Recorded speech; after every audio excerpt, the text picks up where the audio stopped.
Okay, good morning, everyone. It appears everyone has joined the meeting that needed to be admitted. Welcome to Integration Training. My name is Jackie, and I'm just going to briefly give some technical introductions before I hand it over to Jen. Um, just a reminder that we did have this set for 4 total sessions, but that is solely dependent on the instructional pace and how much material you may need to review and whether or not you have any questions. So your facilitators will be able to give you more feedback regarding the 4 sessions as we move further along. The facilitators are going to be Jen Walters and Efrain Guzman Carreras, and they will be providing all the information that you need regarding integration training. Just a couple of reminders, please make sure your mics are muted unless you have a question or you need to uh, talk to any of the facilitators about anything. We do have also a chat monitor for this session. So if you feel more comfortable with typing in any of your questions or comments, then feel free to do so. Melinda is a professional and she doesn't mind interjecting the facilitator on your behalf. So if you need her for anything like that, just go ahead and chime her in the chat room. Also, remember that when you're talking, the facilitators may or may not be able to see your name. So just if you can, please just state your name to just add more personable experience to this whole interesting virtual training session.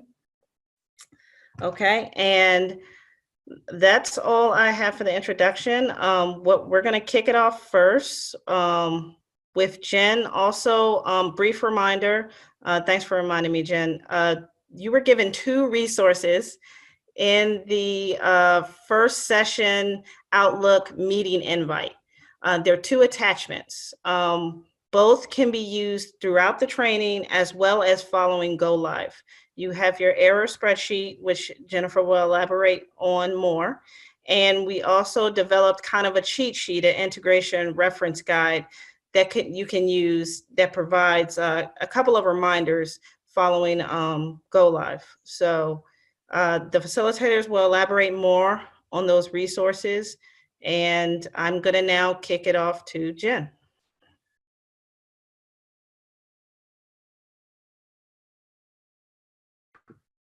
Oh, unmute your, hold on. There you go. I unmuted you, Jen. Thank you. Sorry, can you hear me? Yes. Okay, thank you. All right, sorry about that. So good morning, everybody. For those that don't know me, my name is Jen Walters. I'm the Research Administration Systems Manager with the Graduate Research IT team that manages the Huron Research Suite for Huron grants. So this morning, I'm going to take you through some slides. We're going to start with the Huron grant side. So I'm going to take you through those slides and explain what's going to be different in Huron grants. And then I'm going to pass it off to Efrain, and he's going to pick it up with the PeopleSoft piece for the rest of the training. As Jackie mentioned, Melinda's watching the chat thread, so please use the chat, hop in anytime you need to, and stop me as you have questions as we go along here. And the slides will be provided for you for reference. Also, you know that I've updated your reference guides as well, so I'll have those in the Help Center for you this week. So let me take you through some slides here. So the first question is, once integration is turned on, what's going to be different for the research community? And this is the same information that was presented at the last Excite meeting if you happen to attend. But just to review it real quick, make sure we're all on the same page. There will be a new pending activation state that will be available in the workflow once the integration is turned on. And what that means is that you as the award managers are in progress of finalizing the data between Huron grants and PeopleSoft grants. Typically, the awards should only stay in that state for a few minutes. So it isn't something they should see often, but we wanted to call it out just in case they happen to see it. And also our workflow diagrams have been updated as well to reflect that. So You're in the final review state, you go to send it to PeopleSoft, the state updates to pending activation, and then as soon as the integration is complete, your award will update to active or your mod will update to approved. So that's how that'll work. The other important piece for the research community is when the project is available for spending. So before the integration, what you would do is you would complete your award up to a certain point in Huron Grants, pause, go into PeopleSoft Grants, complete all of your data entry there, get your DAL and all that set up. And then once that's all complete, come back to Huron Grants and activate your award. As soon as the award was updated to active, the research community knew that their project IDs were available for spending. So that's going to be a little bit different now. So now what's going to happen is you're going to click activate. It'll send to PeopleSoft. You'll get to that pending activation state. The integration will complete and you'll get to the approved state or the active state. However, the project ID is not going to be available for spending for up to 2 business days after the state changes to approved or active, and that's to allow time for that DIL to be set up. So as you know, when you activate an award or approve a mod, an email notification gets sent to the PI and the administrative contact on the award. So the messaging in those emails has been updated to reflect this 2 business days. And this is, again, we presented it at last month's Excite. We're going to present it in May's Excite as well as a reminder.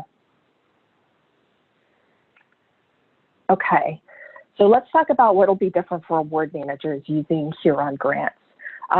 So after right now when you're in your award, you're in final review state, the next step is to click the activate activity. So what'll happen now is the screen will refresh and your award will go into that pending activation state. And it'll sit there for a couple minutes, and after 15-30 seconds or so, you're going to want to refresh the browser and to see the update from the integration running. Okay, typically this doesn't take too long. However, if you do have a large amount of projects, it may take a little bit longer. Shouldn't be definitely not more than 5 minutes. But typically about 30 seconds or so for the integration to run through and give you a message back of either a success or an error, either way.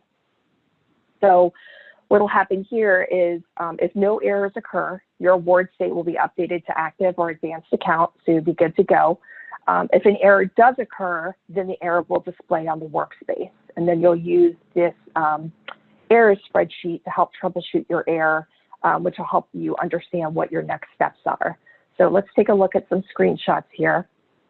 So this is an example of an award where we clicked activate and the integration is working, so it's sending. So you can see here my state has been updated to pending activation. And you can also see here in the workspace, I have this little PeopleSoft integration status, which is telling me what the status of the actual integration is, okay?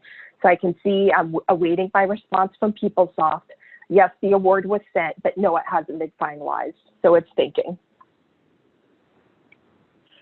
Okay, so now after about 15-30 seconds or so, I'll click the refresh button and I can see I had a successful transmission here. So by that, I can see that my state was updated to active, and then that little PeopleSoft status goes away. So this is an example of successful transmission, no problem.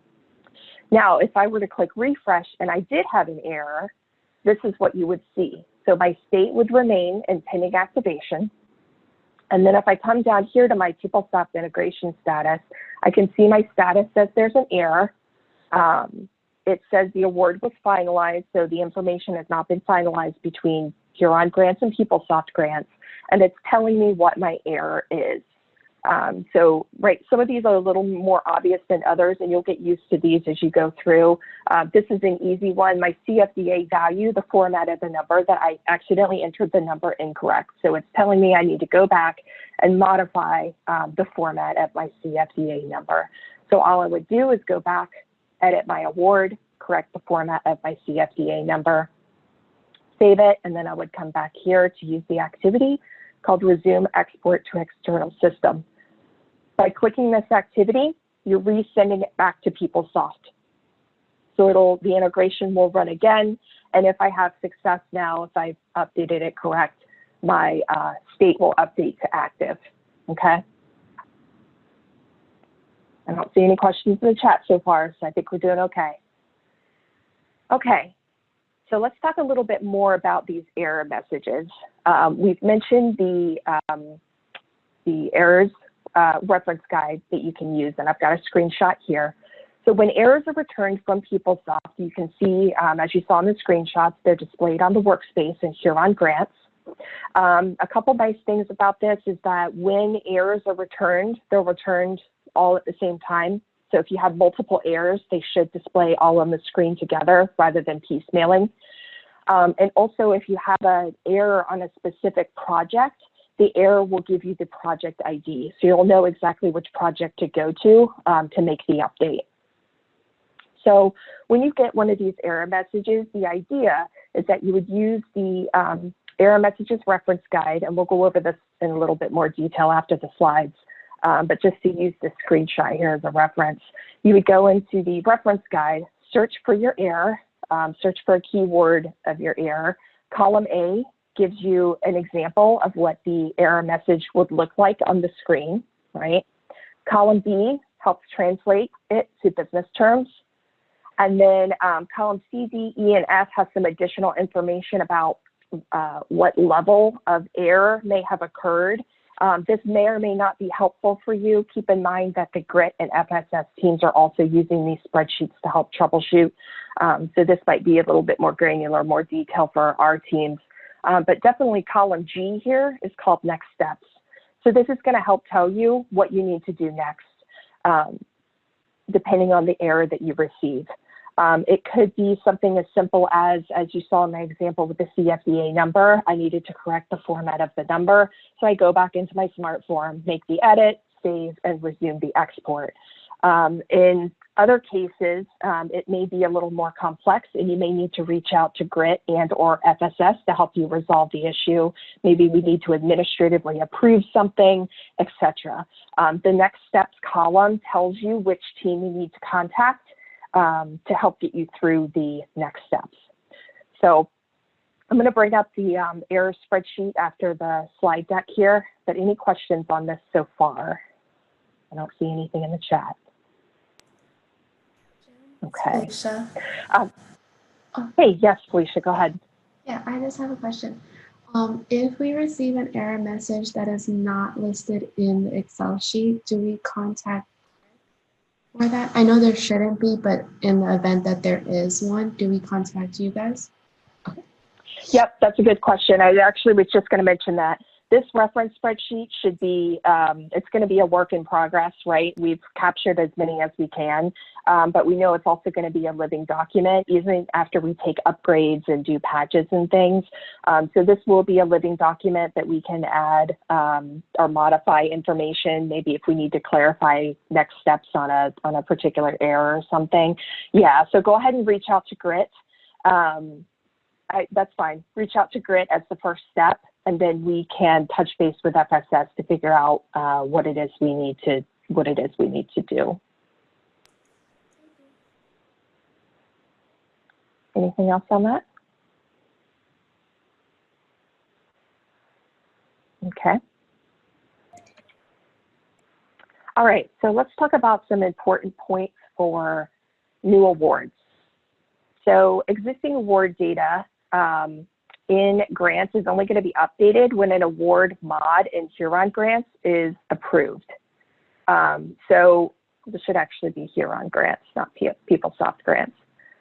So when the integration turns on, all of the award data that's in Huron Grants, nothing is being sent to PeopleSoft Grants right away. You have to process a mod in order to get the data to send from Huron Grants to PeopleSoft Grants. So an important point to keep in mind is that only differences in the budget values are going to be sent from Huron to PeopleSoft. So for example, this is going to be an important point to remember for our converted records.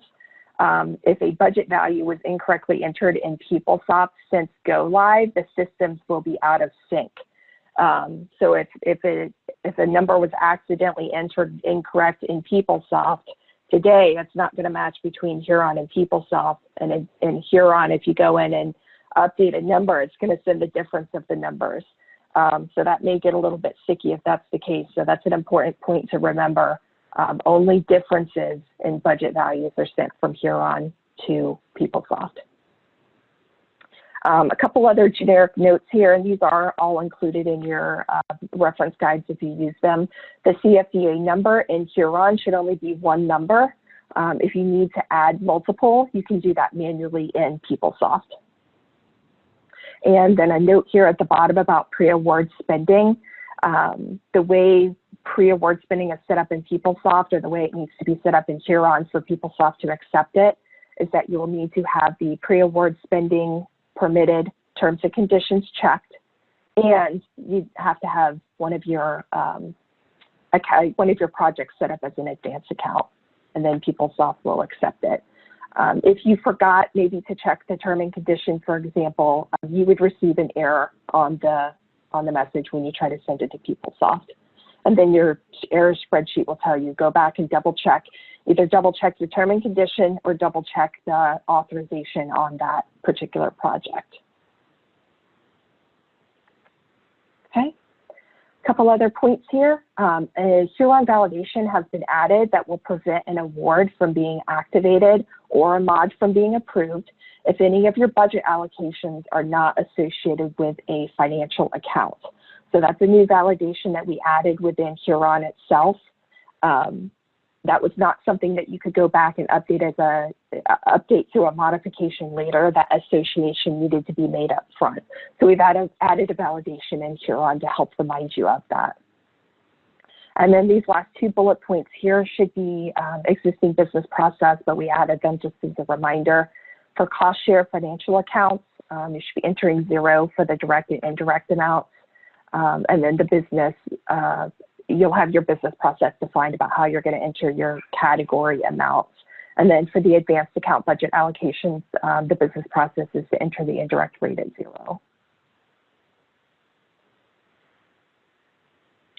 Okay, we've also added a new field called EP code and VP org. These fields are displayed on both the financial setup page, which is where you define your projects, and it's also displayed on the UCF award additional information page. So departments are expected to complete these fields when they do their department edits as part of the UCF award additional information page. We do have help text associated with these fields, and this is something we've already ran by DARF actually. So we just tightened up some of the help text associated with this, so we're going to send that back to DARF for review. It's important to note this was a late request, a late addition to the system, so it is actually not in the integration. The idea was, let's go ahead and add the field in Huron so that the departments can provide the information, and the grants accounting would actually enter the information into PeopleSoft later. So the values entered in these fields are not sent as part of the PeopleSoft integration. Eventually, we hope it will be, but that would be later down the road. So I think, yep, here we go. I got a screenshot for you. So this is the UCF award additional information page. We've added the question 4 here to capture the VP org and the EP code.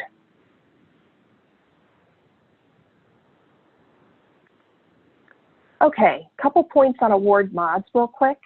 The effective date field always needs to be completed in Huron. That's actually an optional field, but the integration requires that that field is complete. So if you accidentally forget to complete it, you will get an error back, and that is on your spreadsheet.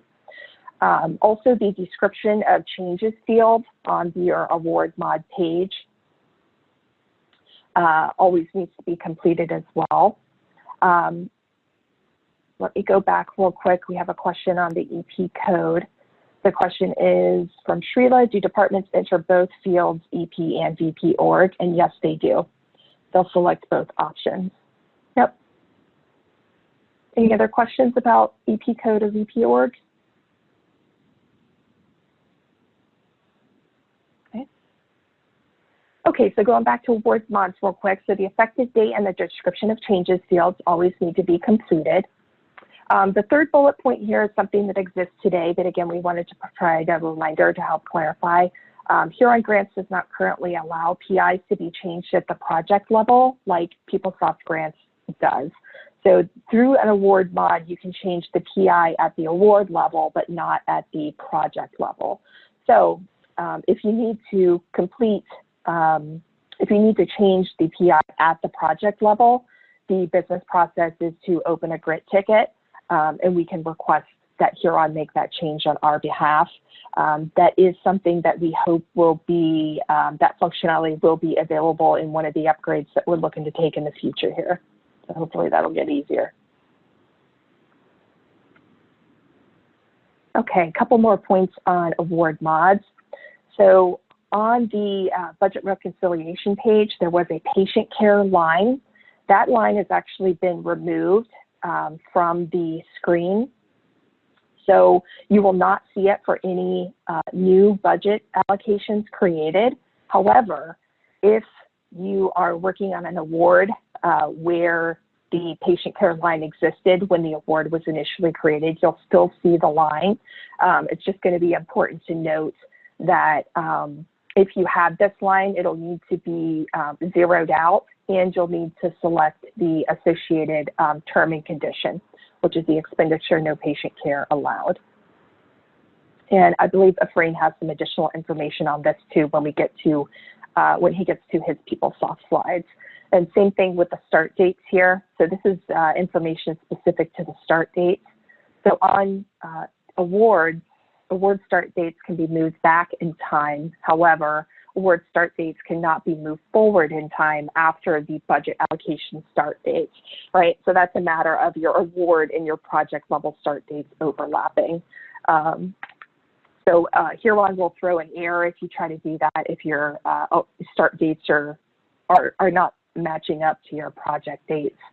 And then with regards to the budget allocation level, the earliest budget allocation start date cannot be moved. Okay. Questions on that? I don't see any additional questions in the chat box at this time, Jen. Okay, great, thank you. And I've got one more slide here for a couple items that are out of scope. So the early termination award mod type is actually not included in the integration. And if you completed one of these, you know that there's no dates or dollars associated with it, and that's why. If you need to complete an early termination or a DIOB, what you would do is actually two different award mods. You complete an NGA revised, which would allow you to modify the dates and dollars. And then once that's approved, then you would go ahead and process the early termination award mod type, which is where you indicate what the reason is for the early termination. Sub-awards are also out of scope. We talked about the new EP code and VP org fields. They are displayed on the screen for the department to fill out, but they are not being included as data that's sent from Huron Grants to PeopleSoft Grants, not yet. And then there was also a late addition for a Research Foundation specific term and condition called expenditure no management fee allowed. So that is displayed on the term and condition page. However, it's important for our RF folks to keep in mind that there's no integration validations associated with that. So you want to be careful with that. All right, that's all I have for the slides. I wanted to bring up real quick this error messages spreadsheet, just to talk briefly about this. So when you open up this spreadsheet, this is currently saved on the MS Teams page, the same page that we used for the UAT test scripts. So I'm not sure if everybody has access to that, but we'll double check that and make sure everybody gets it. It's also included, Jackie included it in the meeting invite as well. So you can grab that. So there's a couple different tabs along the bottom here. The second tab called error messages is where the majority of your information is going to be and where you're going to want to look if you're searching for your error message. So as I mentioned, columns A, B, and G. G is where the next steps are going to be the columns where you're looking for your information. You can do a simple search here for some keywords in your in the error message that you see on the screen. and that'll help take you to show you what you need to do next. So I can see here I search for CFDA, just using the example from the slides, and I can see in row 23, it's telling me my next steps are I need to verify the format of my CFDA value and either correct it, and go ahead and correct it in the system and resend the export to PeopleSoft, and that'll clear it. I will say that there are 80-some line items on this spreadsheet, which is a lot of error messages.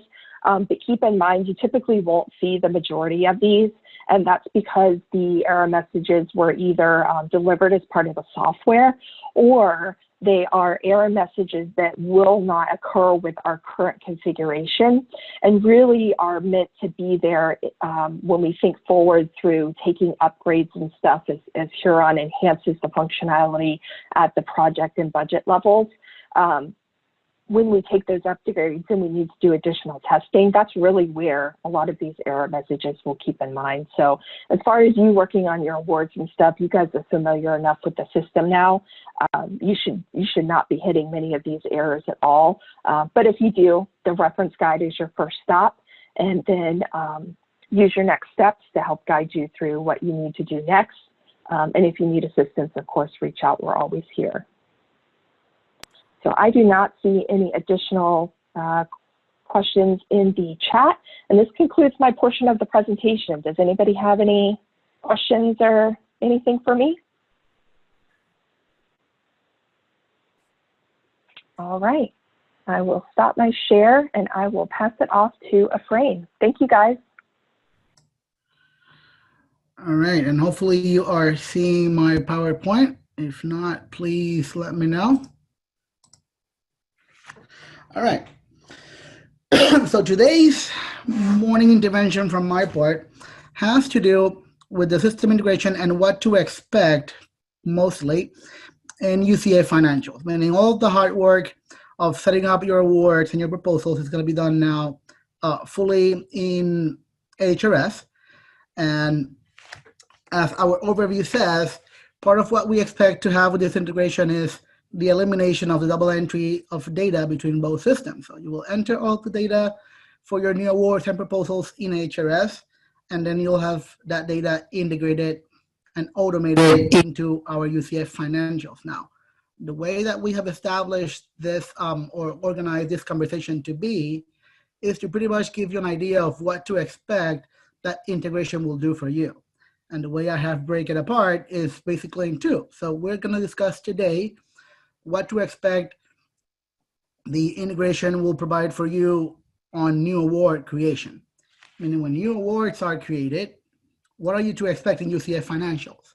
We'll have a discussion tomorrow on what to expect with regards of award modifications. And then we'll get into all those if and then statements for those potential changes and updates you may need to complete on an already existing award. But today, we're going to create those awards for the first time. And we're going to discuss what to expect by component, meaning we'll discuss what to expect that will happen on the award component, what should be integrated there. Then we'll discuss what we are to expect in the project component, which includes project activities and budgets, and what you should expect there. And then we'll even go into the contract and what you should expect that will integrate into the contract component. So we'll break it apart by component to hopefully organize this discussion conversation a bit better.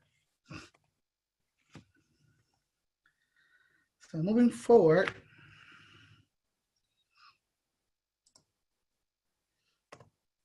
all right. So the integration of new awards.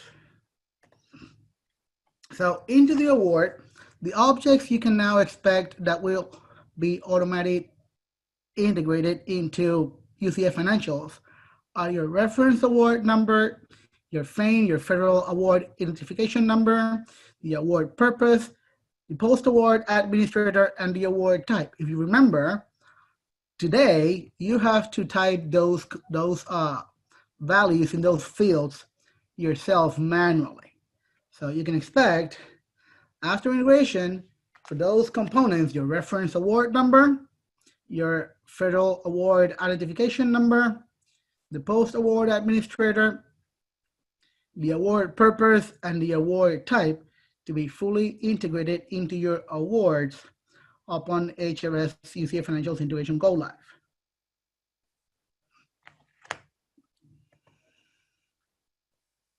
Now, in addition to that, there's some discussion about the FLW or the flow through when selecting a prime sponsor. In HRS, you can select a prime sponsor, and that will integrate into UCF Financials by adding an informational box that will display the primary sponsor ID. Now, this is on the additional information page of your UCF Financial Award. It will display that flow through value, and within that flow through value, you can look at the comments and find out who that prime sponsor is, and even the reference award number for that prime sponsor. So this is something that you would have to be typed today manually. That will now integrate with the HRS UCF Financials integration program after go live. In addition, the additional information, which is known to be accompanying now when there is at least one advanced account, the integration program will identify which of the potentially multiple projects associated to the award is the one that has been flagged as an award, an advanced account, and just if it's even only one of those that have been flagged as an advanced account, it will populate that pre-award additional information component. Now, in addition to that, you would potentially have to flag that one project with a term and condition 00048, which is the one for pre-award spending authorized. Now, upon HRS UCF Financials integration, the correct project will also have that term and condition associated with it. So you will no longer have to find it yourself and select that term and conditions for it, because the integration program will know and flag it for you.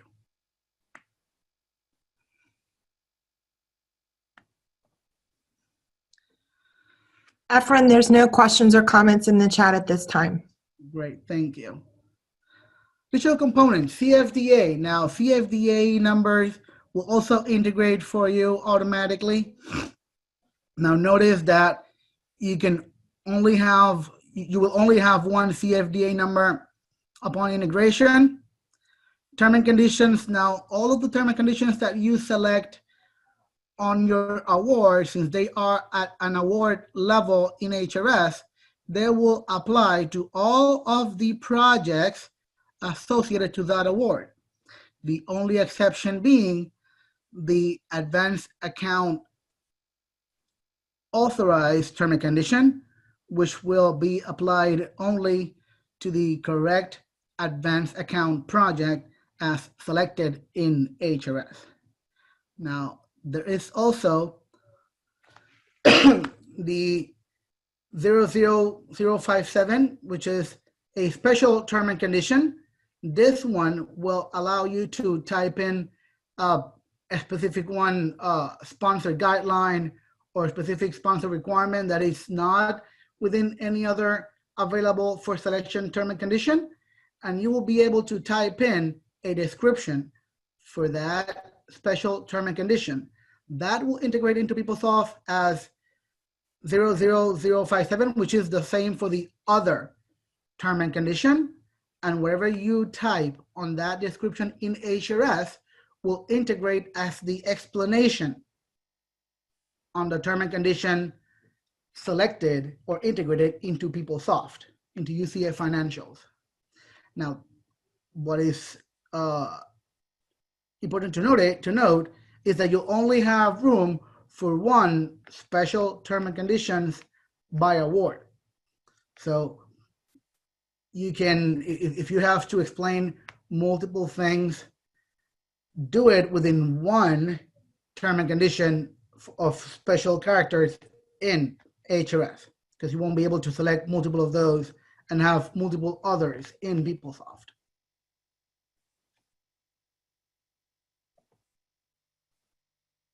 So what will you still need to complete manually as you do today in the award component? Well, milestones. If you are to use milestones for those financial reports, for those quarterly reports or final reports, and for anything else you decide in the future to use milestones for, those milestones will still need to be added into UCF financials manually. So there is no integration of milestones from HRS into UCF financials. Any questions on what to expect with regards to integration from HRS into UCF financials on the award component? Efren, I don't have any comments or questions in the chat box at this time. All right, then we can move forward.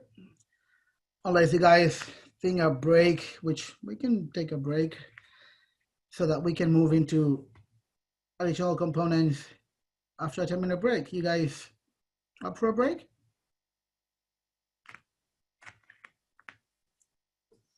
So let's take a 10-minute break. We can come back and then we'll discuss what to expect upon integration of new awards on the project and contract component. So I have 9:40 on my clock. We can reconvene at 9:50 and move forward.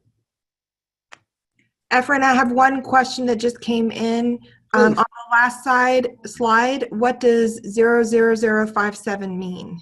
That integrates into the other term and condition sponsored guideline in UCF financials.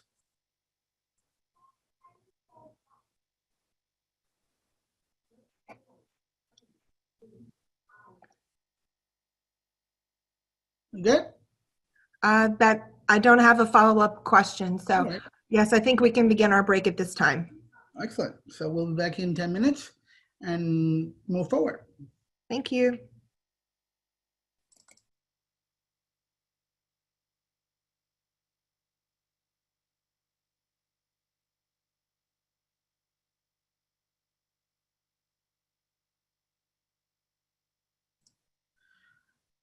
Welcome back. If we're ready to continue, we can move forward.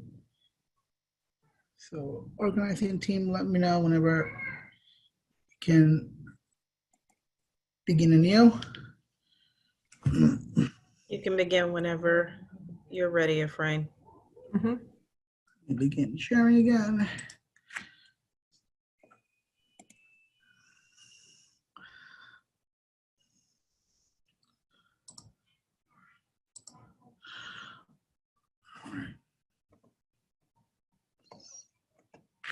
This one back to the beginning.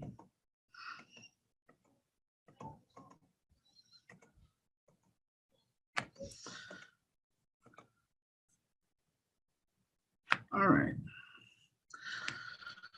Well, after discussing what to expect upon HRS UCF financials integration on the award side, we can begin discussing what to expect on the project component. So upon integration, the objects we can expect to will integrate automatically will be the project team, meaning that each project will have its own PI. Now you are used to typing in HRS your award PI, your project's PI, if they're different, and typing in manually those in PeopleSoft after you push that generate button.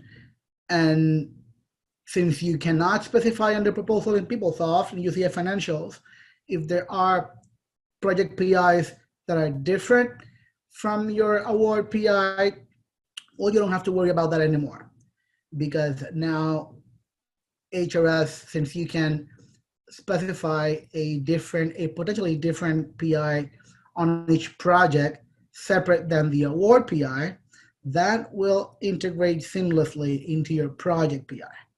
Now, this is, of course, for new award creation, meaning when you create a new award, a new proposal, and you integrate it into PeopleSoft, if you have A as award PI, but you had B for project 1 and C for project 2 and maybe D for project 3 as project PIs, those will integrate into your newly generated project. So you won't have to manually type those different PIs anymore. So you can expect that. In addition, the FA rate status for your F&A project setup will integrate. The facilities and admin rate will always be ready, never on hold except for advanced accounts and management fee projects, which will integrate in the hold status. And I'll show you what that means in a minute. Your institution FA base, your effective date, and your FA rate percentage will also integrate, and your funded project specific FA base and effective date and FA rate percentage will also integrate. In other words, all of these different fields that you would have to set up manually today for your F&A setup, if your project is to calculate overhead, well, you don't have to manually type those in for each project anymore.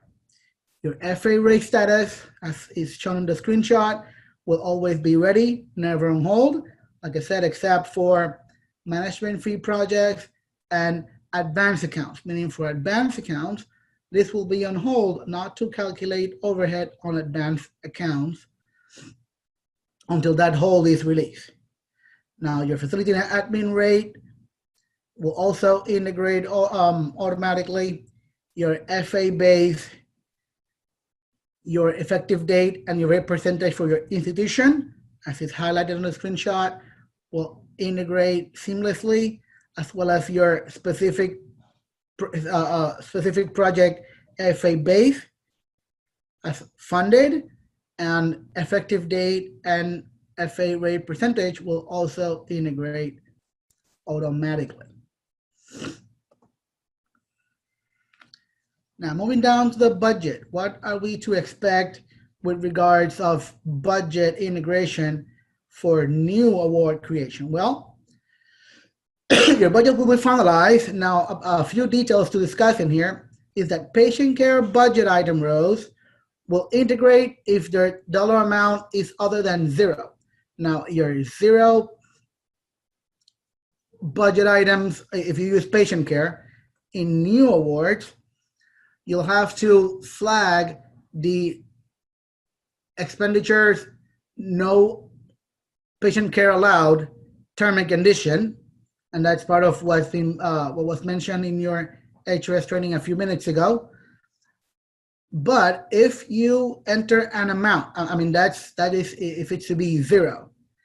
If it's not to be zero and you enter an amount for patient care, that non-zero budget item row will integrate. However, as of today, there is no default account established for patient care. So that budget row, as of today, will fail budget finalization. You'll get a message saying it failed. So you'll have to go into PeopleSoft and correct, as you've been discussed in the business process, that budget item row, so we can establish then an account code for that one budget item row and refinalize it. So as of today, the setup for the patient care budget item does not have a default account code. So if you enter a patient care budget category row in your budget in HRS, and that's other than zero, that row will integrate, but it'll fail budget creation. Now, $0 budget rows will integrate except if you flag or select a not allowed term and condition for a budget category. In HRS, all of your budget rows, all your budget category rows have a default value of 0. And unless you specifically don't want don't need, or you've been told by the sponsor that you are not to spend on a specific budget category, if you don't want that budget row to be integrated and created as a zero budget row in PeopleSoft, in UCF Financials, you are to select its corresponding not allowed term and conditions. So if I can spend on travel for a specific one project, I need to select a travel not allowed term and conditions on that award so that none of its projects allow integration of a zero travel budget category rows. Remember, we said earlier that term and conditions applied in UCF Financials to all of the projects associated to the award. Now, if a restriction term and condition is selected for a specific budget category, budget will be controlled for that budget category. Now, let's say I can only spend, because my sponsor told me so, I cannot spend more than $50,000 on travel. And I create a budget row for $50,000 for travel. If I also select on my award a travel restriction as a term and condition, that will integrate into controlling my budget category upon integration for up to $50,000 expenditure on that one specific budget category, so that it will prevent me from overspending because of budget check restrictions on that budget category. A word to the wise: controls are not necessarily, let me explain this, for budget category, but on a chart string. Meaning, if there are multiple budget categories that share the same roll-up budgetary account, all those categories that share the same budgetary roll-up account will be controlled. So for example, you know how other FA and other non-FA are two different budget categories, but they share the same budget roll-up account.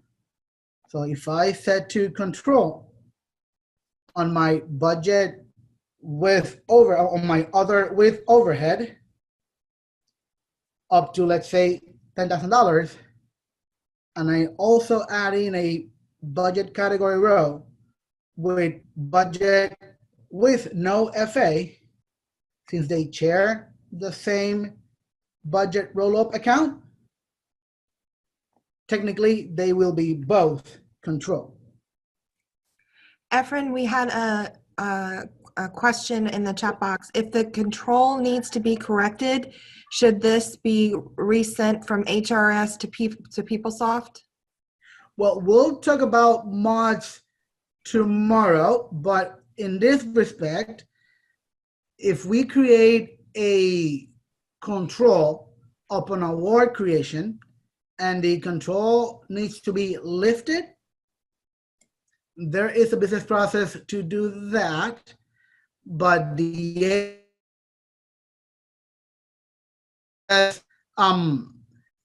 by removing the term and condition in HRS, that won't translate into removing the control in PeopleSoft.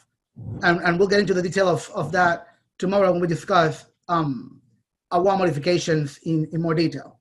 But the short answer to the question is no. So the control will need to be lifted manually in PeopleSoft if it's not to be enforced anymore. That seems to have answered the question. Excellent. So that's why the note in there says that when a control is set, it is set for the entire chart string. So if there are multiple budget categories that share the same chart string, meaning the same budgetary roll-up account, they will all be controlled.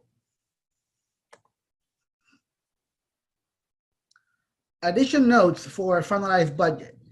If the T&Z term and condition 00050, which is rebudgeting with tolerance is selected on the award, budgets would be controlled on each and all integrated budget categories. So again, remember, term and conditions are applied to all projects within the award. So if at an award level, I select the rebudgeting with tolerance term and condition, that will set a control budget for each of the budget categories integrated to the to UCF financials.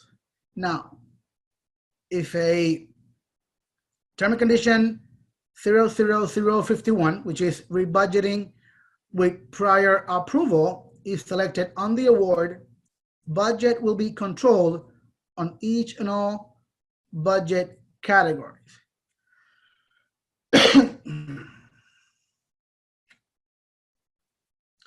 Now, something else that we are to expect with integration in regards to the project, specifically to the project's budget, speed types will be created instantly upon successful budget finalization to allow for immediate spending. So there'll be no more waiting overnight for a project to be created into a speed type, created into a valid combo for immediate spending or for immediate contract activation. Seamlessly, upon a successful budget finalization, your project ID will be selected, will be available as a speed type, and will be inserted into the combo edit so that you can successfully activate your contract if it's a fixed amount, and so you can successfully start spending your available budget. So no more waiting overnight for those processes to run. So that's what it says also in that combo data is updated instantly upon successful budget finalization to allow for immediate spending and fixed amount contract activation. So hopefully that'll make things a little bit more seamless and give availability to your users to spend the money they've been assigned. Efren, I have a question from the chat. Please. Even though the speed type is created immediately, they still have to wait for the DAL addition, correct? Yes, that DAL, it's still happening on its own pace. So that has not been automated upon integration in any way. So yeah, the answer is yes. Any other questions on budget finalizations and what to expect within your project on award creation? I don't have any additional questions or comments in the chat box at this time, Efren. All right, thanks, Melinda.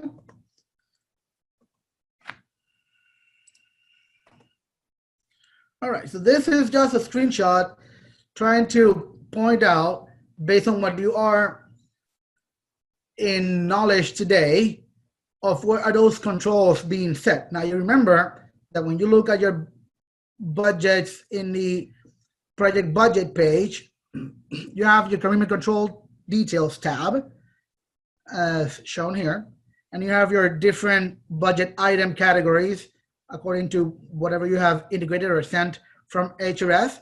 And the set options column has for each one individual budget category the set options button. That set options button will open up this one page, which is where you set the controls, right? And the default tolerance and tolerance percentage, which again, this default tolerance and tolerance percentage, if you've selected the, if you can go back, if you've selected the 00050 budgeting with tolerance, even though it'll set a control, it will open up these fields so you can define your tolerance yourself. So tolerance will be available to update, but the default tolerance for each of the budget category rows will not be automatically integrated. You will set it up manually yourself, completing the navigation I just displayed. But notice that the control and or tolerance that you define is going to be at a char string level. That's why I mentioned earlier that all of those budget categories that share the same char string, in this case, the same account code for budget roll-ups, fund, and project, will be set to control. What you should remember, the project type field, it is still a field that you must enter manually. As of now, there is no automated integration for the project type field into UCF financials coming in from HRS on new award creation.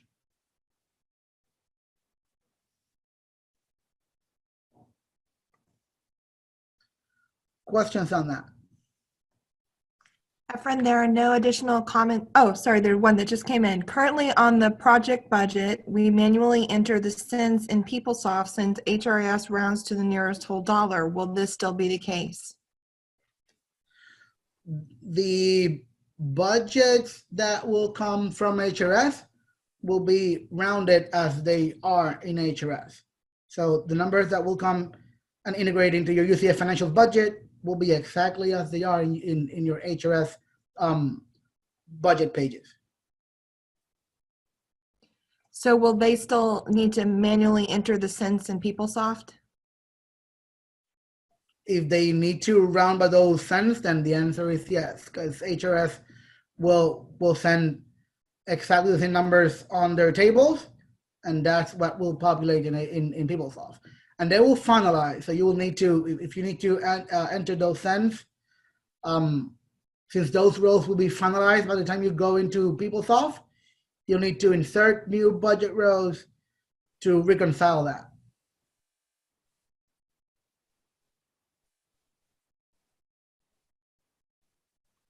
Thank you. All right. So the last piece of what to expect on new award creation comes in the form of the last component, which is the contract. So what are we to expect are the objects that will integrate into our newly generated contracts with HRS PeopleSoft integration? Well, the contract end date. So the integration program will add 180 days to the overall award end date. Of course, not in the award, but on the end date, will automatically have 180 more days than the award. If is done, it'll happen automatically upon integration. In addition, the letter of credit document ID for those NIH LOC, it'll be populated with the content on the NIH document number in HRS when populated for an LOC sponsor. So there is a field in HRS where you can type in the NIH document number, and that will translate into the letter of credit document ID in the contract line automatically upon integration. Efren, I had a question from the chat box, and then the beginning of your sentence broke up, at least from my end. So I don't know if you may need to repeat what you just said. I apologize for that. No, The question is, what about other LOC sponsors other than NIH? Well, the field in HRS, it has been labeled NIH document number. That's how the field has been labeled. But yes, it's worth clarifying that if you have other LOC sponsors, not NIH, the field is still labeled the same, but you can use it with the same results. So if you populate something on that field, that something will be translated or integrated into the letter of credit document ID number. Now, it is worth noting that it'll only happen if the sponsor selected for the award is an LOC sponsor, meaning if you type whatever you want to type in there, but the sponsor for whom the contract/award belongs to is not an LLC number, an LLC sponsor, nothing will integrate because there is no letter of credit document ID in PeopleSoft to populate, which will only activate if the sponsor selected is an LLC sponsor. So in other words, the field will always be available in HRS. That NIH document number field is always going to be available, regardless of the sponsor being selected is an LLC sponsor or not. But in PeopleSoft, you will only get integration of whatever you put on that field if the sponsor selected for the award is an LLC sponsor, even if it's not NIH. Thank you. Thank you so much. Now, what I was saying at the beginning, in case it broke up, I was talking about the contract's end date, meaning that upon HRS UCF financial integration, the contract's end date will be updated to be 180 days more than the overall award end date. So that update we do manually now to make the contract's end date be 180 days greater than the overall award end date will happen seamlessly upon integration. So we won't have to manually do that anymore. However, things we still need to complete manually on the contract will be the bill plan and revenue plan for our contract lines, the setup of the accounting distribution for our fixed amount contract lines, and the contract line splits, depending on whether we need to either A, bill some specific project separately if we still need to, or B, if we have, for example, a time and materials contract in which we need to split the fixed from the as incurred portion of the contract. So that will still need to be completed manually because the integration program will not be handling that line split. And of course, contract activation, it's going to be manual because we are not going to give an integration program decision-making power. Efren, there are no additional comments or questions in the chat box at this time. All right. Well, if we don't have any further questions or anything to note, basically that's our intervention for the day. So we are giving you 45 minutes of your time back. And we will not be requiring then the afternoon session, I understand. And we'll then be regrouping tomorrow for the award modification training session, which will we discuss everything we should expect in all those same three components: award, project, and contracts upon successful modification messages. There, an attendee asked, will this presentation be available somewhere or will be shared with us? Jackie, did you want to address that? Yeah, so we are recording all of these active sessions. Of course, we won't be doing the one this afternoon, and I'll send out the cancellation notice for that. As far as making them available, I will have to see exactly how we can make those available. It's not necessarily something that will want to put on something like a website. So once we have figured out how to make the videos available, then we will go ahead and send out a notification to everyone. So just expect something, some feedback back probably tomorrow regarding how we're going to make the videos available to you guys.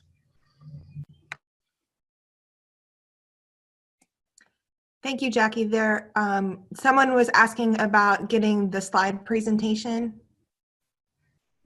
Yes, as far as the slide presentation, we have to go ahead and publish it on PDF. So we are going to be doing that following each session, just in case there are any last minute changes with the PowerPoint slides.